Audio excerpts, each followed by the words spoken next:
Selamat siang para narasumber yang saya hormati. Assalamualaikum warahmatullahi wabarakatuh. Salam sejahtera. Terima kasih sudah berkenan menghadiri FGD yang diadakan oleh Kontan dengan tajuk mengantisipasi gelombang ketiga COVID-19. Perkenalkan, saya Desmond Saragi, mewakili Kontan yang akan menjadi moderator pada FGD kali ini. Masih menempel betul di ingatan kita pada pertengahan tahun 2021 ini, di saat situasi sudah mulai kondusif dan roda perekonomian telah kembali berputar, seiring dengan pelonggaran aturan pasca lonjakan COVID di akhir tahun 2020, seketika pada bulan Juni 2021 kembali terjadi gelombang baru lonjakan COVID-19 di Indonesia. Melihat fenomena tersebut, pemerintah kembali mengingatkan masyarakat untuk terus waspada dan mempertahankan disiplin protokol kesehatan seiring dengan program vaksinasi yang terus digencarkan. Bahkan beberapa hari cuti bersama pun dihilangkan oleh pemerintah guna mengantisipasi lonjakan gelombang ketiga COVID yang diprediksi bisa terjadi di akhir tahun 2021. Lalu sesungguhnya bagaimana cara menghindari gelombang ketiga COVID-19? Untuk menjawab hal tersebut telah bergabung bersama kami dua orang narasumber. Yang pertama adalah Dr. Gabriela Kirana Emma Putri. Halo, dokter. Dokter Gabriela. Iya, halo Desmond. Halo, ini saya manggilnya apa? Dokter Gebi, Mbak, atau apa nih enaknya? Seenaknya aja. Oke, ini sekarang dokter umum ya berarti ya? Iya, dokter umum. Oke. Yang kedua ada Bapak Indarta dari Kementerian Dalam Negeri. Halo Pak Indarta. Halo, masih di mute Pak Indarta. Masih di mute Pak Indarta. Mungkin bisa di unmute dulu. Halo, selamat siang. Siang Pak Indarta, gimana nih? Sehat Pak Indarta? Alhamdulillah, sehat selalu. Sehat selalu. Gimana kesibukan sudah kembali normal nih Pak ya kayaknya ya? Normal terus. Oke. Jadi kita langsung masuk aja ke pertanyaan pertama. Jadi Indonesia ini diprediksi ini sudah akan berhadapan dengan gelombang ketiga yang diprediksi tiba di akhir 2021. Prediksi ini berdasarkan publikasi ilmiah yang mengatakan pola penyakit COVID-19 ini akan menimbulkan beberapa gelombang. Lalu sebenarnya saya pengen nanya dulu mungkin dari segi Pak Indarta dulu nih. Sebenarnya Pak Indarta ini ngeliatnya gimana sih langkah-langkah antisipasi yang seharusnya dilakukan oleh masyarakat dan pemerintah dalam menghadapi gelombang ketiga COVID-19 ini nih? Baik, sebelumnya Assalamualaikum warahmatullahi wabarakatuh. Selamat siang, salam sejahtera dan tetap sehat, tetap semangat untuk menghadapi COVID-19 selanjutnya. Pak Desmond Saragi, adik Dr. Gabriel Kirana Emma Putri. Ya, luar biasa, dan Bapak Ibu yang masuk di jalur virtual ini, saya sampaikan selamat siang. Jadi saya Indarto, memang dari Kementerian Dalam Negeri, bahwa apa yang dimaksudkan dari Bapak moderator tadi, Pak Saragi, bahwa pemerintah sudah melakukan langkah-langkah. Apa langkah-langkah itu? Seperti yang disampaikan di awal tadi, bahwa pertama, untuk menghadapi lonjakan-lonjakan akhir tahun dan Natal dan Tahun Baru ini, pemerintah sudah memberikan, pertama, jangan sampai gelombang-gelombang ini nanti ada varian baru terkait penempelan COVID-19. Maka itu diatur. Ditiadakanlah cuti bersama. Bagaimana penekanan terkait dengan Jawa, Bali, dan sekitarnya, itu sudah ada regional yang harus kita antisipasi terkait dengan wabah COVID-19 ini. Bagi masyarakat, mohon izin rekan-rekan semua yang berbahagia, masyarakat Indonesia yang tetap semangat, tetap positif, tetap aktif, bahwa prokes harus selalu kita kenakan. Masker, jangan sampai lupa, jaga jarak itu penting, karena kita tidak tahu dan kita tidak tahu persis di mana keberadaan COVID itu. Mungkin Mbak Gabriel itu akan menjelaskan keberadaan COVID di mana. Kita kan nggak tahu semua. Kalau Mbak Gabriel, mungkin Dokter Gabriel mungkin tahu COVID dari kanan atau kiri atau depan atau belakang. Namun demikian, saya sarankan masyarakat yuk sama-sama menjaga betul-betul, karena ini masih ada ternyata. Entah itu mau yang COVID yang Delta, entah COVID gelombang 3, kita nggak tahu. Tapi kalau kita antisipasi, kita betul-betul defend terkait dengan virus dengan menjaga prokes, saya rasa itu akan aman, akan nyaman, dan akan terhindar oleh penyakit apapun itu. Itu loh Pak Desmond lagi yang perlu saya sampaikan. Jadi tetap ya, dasarnya tuh kalau prokes lancar, mau gimana pun tetap bisa terkendali juga nanti COVID-nya. Ya. Tapi jangan takut ya, Bang Desmond. Isinya apa? Ya. Kalau saya pengen ke dokter Gaby nih, sebenarnya dokter Gabriela ini ngelihatnya gimana sih sebenarnya langkah-langkah yang harusnya dilakukannya untuk bisa mencegah terjadinya gelombang ketiga nih yang kita ragukan, yang kita takuti bersama-sama akan terjadi ini. Iya, terima kasih Pak Desmond atas pertanyaannya dan mohon izin Pak Endarto untuk menjawab juga. Iya, jadi kalau untuk dari segi medis tetap semuanya harus partisipasi dari semua belah pihak, dari pemerintah, dari masyarakat. Untuk antisipasi gelombang ketiga, sebelumnya gelombang ketiga itu kenapa kita takutkan? Karena mengingat karena itu akan liburan Natal tahun baru ya. Jadi selama pandemi itu sebenarnya meningkat dan menurunnya COVID-19 ini tergantung dari perilaku manusia dan kebijakan pencegahan infeksinya, serta ada perubahan-perubahan dari virus yang tadi sudah dibilang ada varian-varian baru, varian Delta, dan untuk mencegahnya justru dari antisipasi dari pemerintah dan dari masyarakat. Dari masyarakat bisa apa? Protokol kesehatan sudah pasti, dan juga kesediaan untuk mematuhi protokol kesehatan dimanapun waktu liburan itu gitu. Karena kita nggak bisa ngatur semuanya untuk tetap stay di rumah ya untuk liburan besok, jadi kayak tetap harus kesadaran sendiri sih. Sama untuk pemerintah juga sudah membatasi dengan mengadakan ditiadakan cuti libur cuti ya Pak ya, ya cuti bersama. Jadi menurut saya pemerintah juga sudah melakukan yang terbaik untuk mengantisipasi pencegahan adanya virus COVID-19 yang gelombang ketiga ini sih. Oke, jadi dokter ngeliatnya sebenarnya upaya dari pemerintah ini udah ada lah ya, cuman untuk menghadapi di bulan Desember ini. Nah, mungkin saya ingin memberikan info sedikit ya. Jadi pemerintah ini melalui Menteri Koordinator Bidang Kemaritiman dan Investasi, Bapak Luhut Binsar Panjaitan ini telah menyampaikan berbagai cara untuk mencegah lonjakan COVID-19 di gelombang ketiga. Jadi diantaranya itu adalah dengan meningkatkan vaksinasi nasional, yang kita tahu bahwa Indonesia tuh kalau menurut berita tuh udah sampai peringkat kedua nih paling cepat vaksinasinya. Lalu pembatasan penerbangan dari luar negeri dan tetap menjalankan kebijakan PPKM. Kan kita tahu PPKM ini ada level-levelnya dan Jakarta sekarang sudah level 1. Nah, saya pengen tanya mungkin ke dokter dulu kali ya. Sebenarnya pendapat dokter ini gimana nih dengan langkah-langkah kebijakan yang diambil oleh pemerintah tersebut nih? Apakah sudah cukup efektif untuk mencegah terjadinya gelombang ketiga COVID-19 di Indonesia?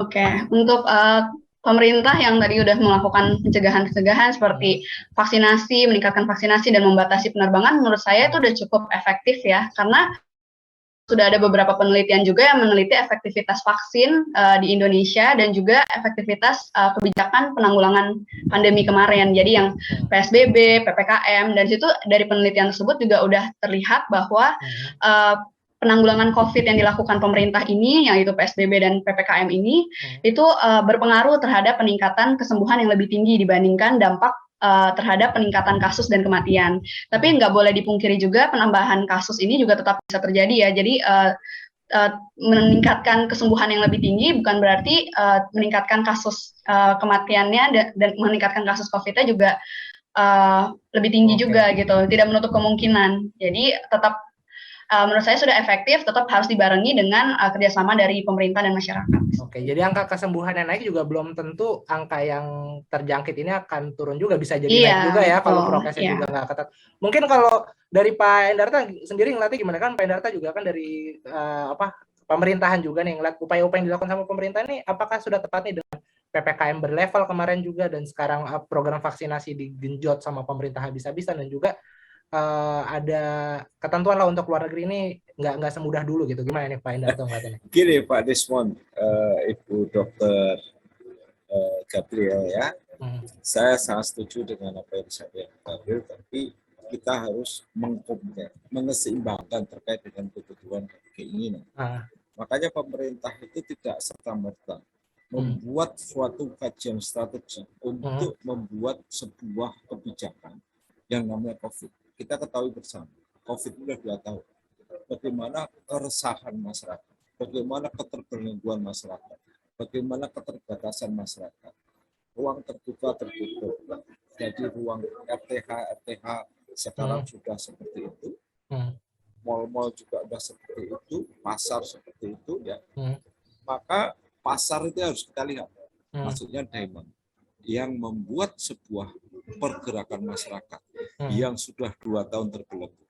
Kalau pemerintah nggak mengkaji lebih komprehensif terkait dengan apa yang harus kita berikan ya seperti PPKM, kenapa ada level 4, kenapa level 3, level 2, level 1, itu tidak serta-merta langsung membuat level itu, tapi berdasarkan kajian di lapangan bahwa ini loh trennya dari COVID itu naik-naik.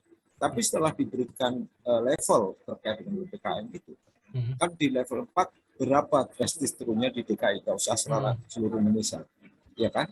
Itu kan menurun drastis dari level 4 pertama 30%, 50 sampai sekarang tinggal 29% ya, Dok ya. Per hari ini saya belum update. Dengan demikian pemerintah mengajak, yuk keseimbangan untuk membuat menanggulangi COVID itu jangan sampai satu yang disampaikan Gabriel tidak lepas daripada prokes, tapi tetap menjaga irama. Karena apa? Kalau kita memberikan kebijakan ke masyarakat, yang teriak masyarakat, ini sudah berteriak betul. Kenapa?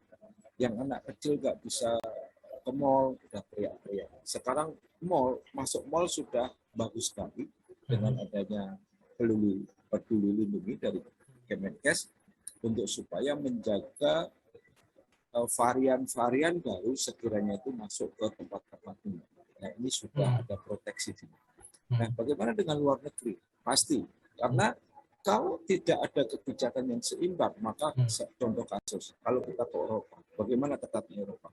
Begitu Indonesia kita longgar, sama aja cuma mentransformasi daripada COVID aja.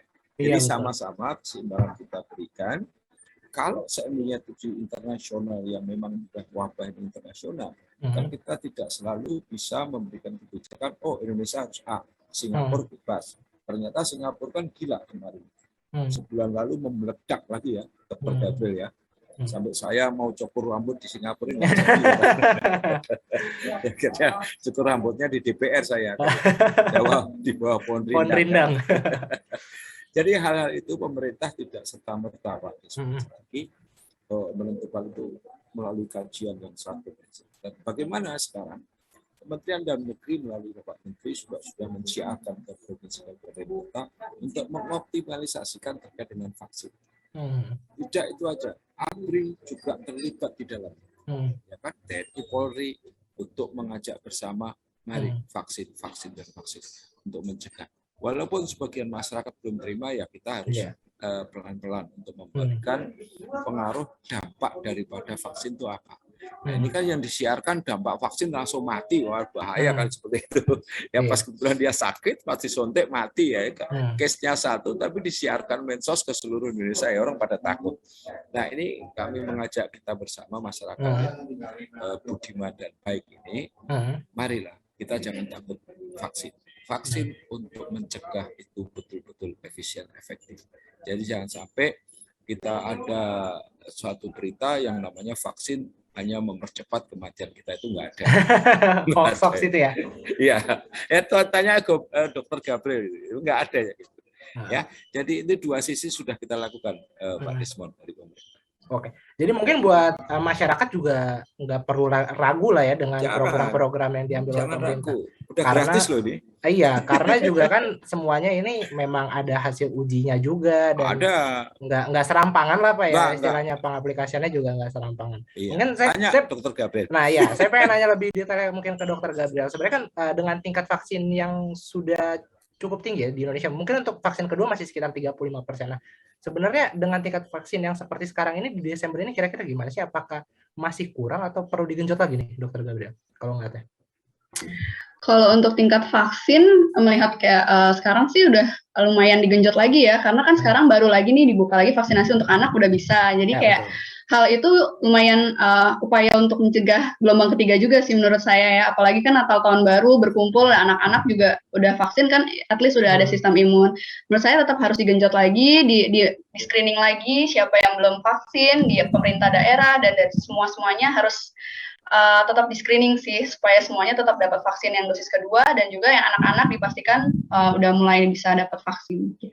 Oke, jadi memang di sebelum Desember pun pemerintah juga udah mulai siap-siap nih ya, udah mulai bikin vaksin dari usia 6 tahun udah bisa sekarang dan segala macam ya. Nah sebenarnya ini di masyarakat juga timbul polemik nih, kayak pemerintah nih menginformasikan bahwa kita tuh harus bersiap jika nanti akan ada atau ingin mencegah terjadinya gelombang ketiga, tapi nyatanya nih kita ngeliat bahwa sekarang tuh di Indonesia nih udah banyak pelonggaran, khususnya mungkin di kota-kota besar ya, seperti di Jakarta contohnya. Kayak dari data yang saya dapat nih, mall nih sudah bisa dibuka 100%, dine-in sudah bisa 75%, dan pemerintah ini mengizinkan penyelenggaraan kegiatan besar di tengah masyarakat ini, contohnya seperti kayak kawinan besar dan segala macamnya, tapi dengan kewajiban mengikuti protokol. Nah, ada beberapa masyarakat ini yang merasa bahwa kok pemerintah agak labil ya kalau kita ingin mencegah terjadinya COVID gelombang ketiga di Desember, harusnya mulai dari Desember ini malah diperketat dong, agar nanti di Desember tidak terjadi ledakan. Nah, mungkin dokter lagi, saya mau ke Pak Indarta dulu, ngeliatnya gimana nih Pak? Masyarakat ngerasa kok pemerintah agak labil ya, kok dikasih kelonggaran untuk ekonomi, tapi kita disuruh siap-siap nanti gelombang ketiga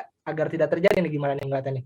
Jadi gini, apa yang saya sampaikan awal bahwa kita harus mapping real betul, seadil-adilnya betul terkait dengan kebijakan. Yang saya katakan 2 tahun tadi belum, ya kan?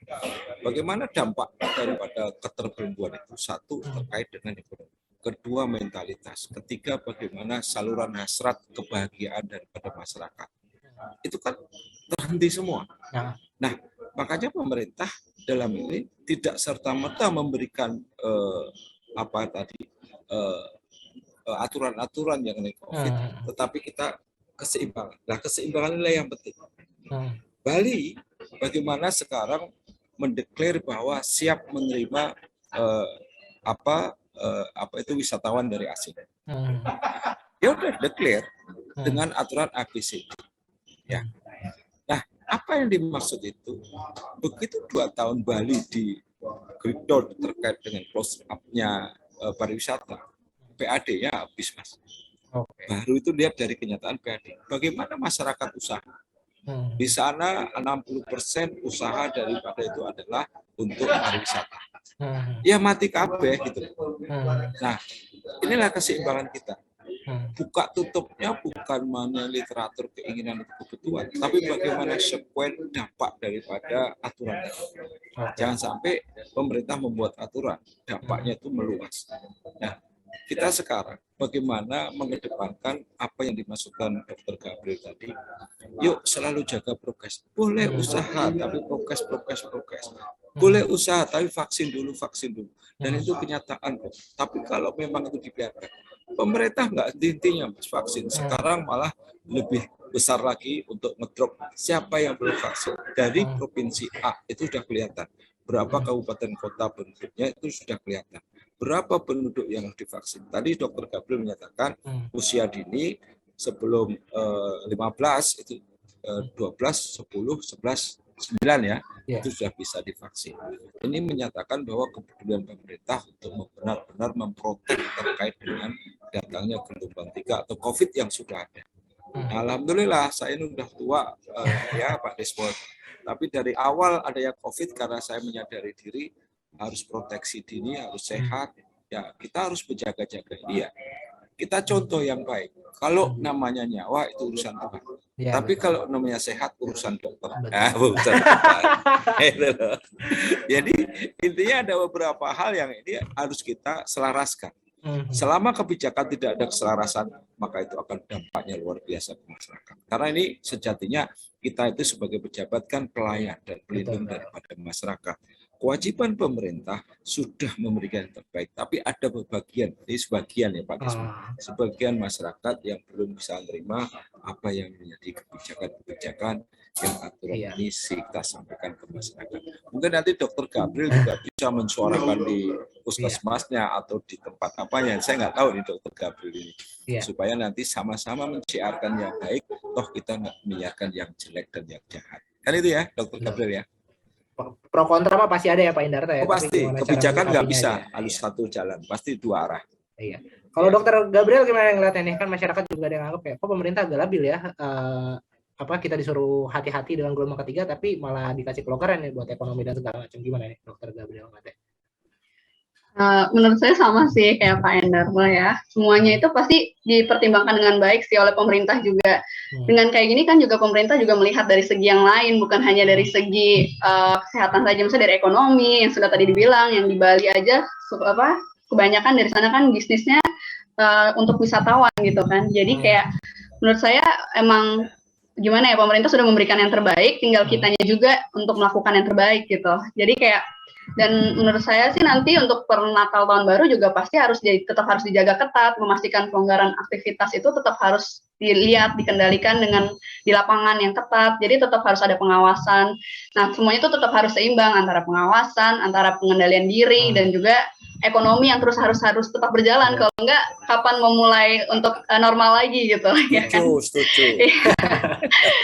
Jadi, lagian pemerintah juga nggak lepas tangan sih sebenarnya, kan dikasih kelonggaran tapi ada syarat-syaratnya, masih ada peduli lindunginya, vaksin 2 kali dan segala macam baru bisa kan. Kalau nggak sesuai itu kan juga nggak bisa kemana-mana kan. Iya, betul. Nah, ini kan kalau ngomongin tadi Bapak Indarta juga mendorong untuk percepatan vaksinasi, dokter juga mendorong percepatan vaksinasi, tapi datanya nih ya, di negara-negara di Eropa nih, misalkan di Inggris dan juga di Amerika Serikat nih, bahwa negara-negara mereka nih salah satu yang terdepan loh untuk program vaksinasinya, tapi ternyata terus terjadi lonjakan kasus penularan COVID-19 di negara-negara yang justru memiliki tingkat vaksinasi yang tinggi. Nah, mungkin saya pengen nanya dulu teknisnya ke Dokter Gabriela ya, mungkin kenapa sih bisa terjadi hal seperti itu? Oke, kasih Desmond. Jadi untuk yang pelonjakan di luar negeri ya berarti ya, mereka udah vaksinnya tinggi tapi tetap ada gelombang ketiga gitu ya. Menurut saya kayak gelombang ketiga di luar negeri itu kan bisa disebabkan beberapa hal, terutama yang tadi new varian baru, varian Delta.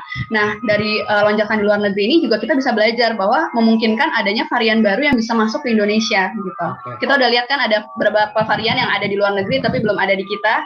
Nah, untuk itu makanya temuan-temuan kasus varian baru ini tetap harus di tracing yang kuat. 3T itu harus tetap berjalan, Satgas Covid harus tetap berjalan dengan baik supaya jika ada varian baru yang masuk, kita harus tetap cepat tahu dan cepat dikendalikan gitu untuk tracingnya dan juga treatmentnya yang baik juga.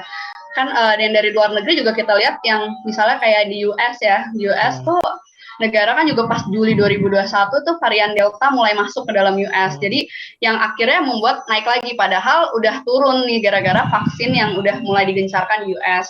Jadi varian Delta itu emang menyebabkan lebih banyak kasus COVID waktu itu. Jadi memang kita tetap harus hati-hati terhadap varian-varian yang akan ada gitu. Jadi tetap harus dibarengi dengan protokol kesehatan lagi. Jadi walaupun cakupan vaksin tinggi, gimana kayak kita pergi, oke nih kita udah tinggi gitu, udah vaksinnya, udah imunnya udah kuat gitu. Tapi tetap tidak boleh menghiraukan protokol kesehatan gitu. Menurut saya COVID ini tetap akan ada mau sampai kapanpun. Tinggal gimana cara kita untuk menjaga diri kita sendiri untuk terhindar dari COVID. Gitu. Iya, jadi memang karena vaksinnya vaksinnya tetap tapi virusnya bermutasi ya. Betul gitu. Ya.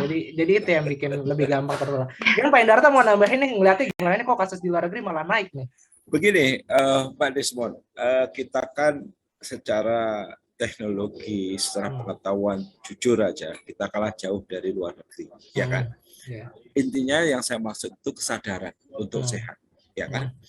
Apa yang disampaikan Dr. Gabriel tadi, bahwa pertama ada beberapa yang harus kita lihat. Apakah dengan vaksin sudah mempertebal imun kita dan tidak melakukan hal yang lain? Salah juga. Biarpun sudah vaksin ya olahraga tetap dijaga, asupan dijaga gitu ya Dok ya. Pola hidup sehat lah ya Pak. Pola hidup sehat itu penting. Nah, apa yang menjadi kohensi terkait dengan internalisasi di nasional di Indonesia? Ada beberapa hal yang ya khawatir pasti. Kalau seandainya ini kita lepas koridor-koridor atau sistem PPKM ini, takutnya nanti masyarakat sudah tidak percaya lagi dengan pemerintah. Loh, nyatanya nggak dipakai itu aja, aku bisa hidup. Tapi bagian masyarakat yang kena dampak virusnya COVID meninggal, siapa yang disalahkan pertama? Pasti pemerintah. Iya. Pasti pemerintah. Betul. Terutama Dokter Gabriel yang disalahkan pertama. Ya kan? Terus yang kedua, Pak Desmond ya, kita melihat bahwa dulu zaman waktu saya kecil, Pak Desmond sama Dokter Gabriel belum lahir. Dan namanya kolera sama TBC itu sangat luar biasa. Sama, virus itu pasti ada di dunia. Kata Dokter Gabriel tidak akan pernah hilang virus penyakit itu, namanya flu, pilek, batuk itu pasti. Itulah indikator orang sehat, masih dikasih flu, masih dikasih pilek, masih dikasih batuk ya. Kalau orang gila udah nggak ada lagi. Maka dari itu kita harus menjaga betul ritme itu. Jangan sampai nanti konotasi kita seperti sekarang itu adalah zaman kemajuan luar biasa. Dulu zaman saya nggak ada handphone, tapi bagaimana memberikan arahan itu cepat. Tapi begitu sekarang ada handphone, karena dua arah tadi. Yang satu mengatakan harus vaksin, yang satu mengatakan untuk apa vaksin. Padahal itu hanya kata-kata itu, tapi dampaknya luar biasa ke masyarakat kita. Nah, maka dari itu kesadaran yang harus kita ambil di sini. Yuk kita sadar untuk diri kita, karena kita yang laki-laki punya istri, yang istri punya laki-laki, kalau punya anak nanti imbasnya ke masyarakat, ke tetangga, ke masyarakat kantor. Ini dampaknya nggak main-main. Tapi kalau kita hanya bisa memberikan ruang itu hanya ya udah ruang itu akan kena di Anda. Jadi simpel aja, Mas. Anda menyepelekan terkait dengan hal keselamatan, Anda sendiri akan menanggung resikonya, kan gitu. Betul, tapi kalau Anda defend dan in case-nya itu keselamatan utama untuk kita, karena saya di belakang saya, keluarga saya, lingkungan saya, itu yang harus dibicarakan. Betul, jangan egois lah. Betul. Kalau selalu egois, kata Dokter Gabriel, nanti akan makan diri sendiri. Ya, dokter ya. Jadi penting banget ya, bukan hanya vaksinnya aja, tapi juga perlu ada kesadaran nih ya, pola hidup sehatnya juga, betul. Terus melihat ada lingkungan sekitar kita juga yang perlu kita jaga gitu ya, Pak Indarto ya. Ini mungkin kita kan udah 2 kali nih mengalami gelombang COVID, dari gelombang yang pertama di 2020 awal dan juga di 2020 Juni 2021 kemarin kita mengalami 2 gelombang. Nah, kalau misalkan akhirnya terjadi gelombang ketiga, pelajaran apa sih yang bisa kita dapat agar penanganan COVID-nya nanti bisa lebih baik? Mungkin dari Dokter Gabriel dulu mungkin. Oke, jadi untuk mengantisipasi berarti ya gelombang ketiga itu gimana gitu. Jadi mungkin dari pemerintah tetap harus memberikan upaya-upaya tetap pencegahan, dan juga dari masyarakat harus tetap mematuhi protokol kesehatan dan mengingat diri lagi. Jadi kita harus tetap aware terhadap lingkungan kita, tetap keluarga kita. Kalau misalnya sadar juga kalau misalnya emang sudah ada nggak enak atau apa, langsung cek ke dokter, langsung cek swab lagi gitu. Nggak harus kalau udah ragu langsung cek gitu. Jadi supaya mengantisipasi juga tidak ada penyebaran lagi. Terus kebijakan-kebijakan pemerintah pasti nanti Pak Endarto lebih lebih bisa paham. Tapi menurut saya vaksin untuk anak-anak ini harus tetap digencar dulu sebelum Natal tahun baru gitu. Jadi supaya nanti pas Natal tahun baru mereka sudah mempunyai sistem imun yang kebal gitu ya. Jadi dan juga kesadaran dari masyarakat tetap harus dibangun. Melihat dari yang sebelum-sebelumnya gitu, kalau kesadaran masyarakat tuh memang berperan penting gitu. Jadi kalau misalnya yang COVID ya stay di rumah, udah isoman yang benar, terus habis itu melakukan runtutan pengobatan yang baik gitu. Jadi semuanya tuh bisa teratasi dengan cepat juga gelombang ketiga ini. Oke. Kalau dokter lagi, Mas Indarto. Saya juga dokter kok, cuma dokternya di pemerintahan. Iya betul. Pak Desmond, bangsa Indonesia itu bangsa yang tangguh, kuat. Kalau gelombang pertama, gelombang kedua, itu kan sudah kita pelajari yang luar biasa. Bagaimana menangani COVID itu? Jakarta udah penuh sampai ke emper-emper, Jogja, kota-kota besar udah luar biasa. Saya rasa nggak mungkin lagi lah yang namanya kebodohan, dan kebodohan itu terulang ketiga kali. Sampai lagunya Pak Ibu Dokter Gabriel kan jangan sampai 3 kali. Ya udah cukup 2 kali lah. Kalau yang 3 kali, antisipasi dari masyarakat dan pemerintah, saya rasa udah pelajaran yang sangat luar biasa. Bagi saya pribadi dan sebagai pemerintah, bahwa pemerintah juga nggak tinggal diam. Jadi semua tuh istilahnya sudah ada CCTV-nya, Pak Desmond. CCTV apakah itu? Gelombang ketiga itu apa? Dari mana? Bagaimana mencegahnya dan bagaimana menanggulanginya? Itu saya rasa udah di-mapping oleh Kemenkes dan dinas terkait. Kalau kami itu kan hanya regulasinya terkait dengan Pemda. Bagaimana kita sekarang refocusing 8% provinsi kabupaten kota, 10% pusat, itu rasanya luar biasa. Iya, betul. Apa yang menjadi dampak itu yang tidak kita inginkan? Kapan mulai growing lagi terkait pertumbuhan perekonomian? Kapan mulai lagi sosialisasi masyarakat? Kapan mulai lagi kegiatan-kegiatan yang sekiranya itu ada kenyamanan, ada kesehatan, ada yang namanya toleran kepada semua, ada masyarakat yang di sekitar. Apa yang saya berkata, kalau kita hanya sendiri yang memangku hajatnya, nggak akan bisa. tanpa ada kesadaran masyarakat, percuma kebijakan saya berikan, percuma vaksin, percuma obat-obat itu. Nggak murah loh, Mas. Luar biasa loh. Ya, Pak Desmond. Betul. Nah, yuk kita, saya, Dr. Gabriel, Pak Desmond, dan lainnya, dan masyarakat yang tercinta terkait dengan akan jaga kita masing-masing. Insya Allah semua tidak akan kena kita kalau kita proteksi dini, bukan hanya vaksin tapi pola hidup, pola makan, dan pola pikir yang sehat. Saya rasa semua akan sehat. Itu aja yang menjadi catatan saya, Pak. Oke. Jadi sebenarnya bukan pemerintah doang yang belajar, sebenarnya masyarakat juga harus sudah belajar. Harus. Ya. Udah 2 kali. Ya 2 kali. Masa Iya, mau kan? 3 kali. Kalau nikah boleh 3 kali. Kalau penyakit jangan lah kan gitu. Iya, oke. Itu sih udah semua pertanyaan saya bacain. Terima kasih Mas Endarto, terima kasih Dokter Gabriela. Semoga hasil diskusi kita kali ini juga bisa menyadarkan masyarakat nih yang mungkin belum vaksin kah atau yang masih worry tentang gelombang ketiga. Jadi lebih aware nih untuk kita sama-sama menjaga diri dan menjaga sesama lingkungan kita agar terhindar dari gelombang ketiga. Saya Desmond Saragi pamit, sampai berjumpa di FGD berikutnya. Dadah. Thank you. Terima kasih Pak. Terima kasih Pak.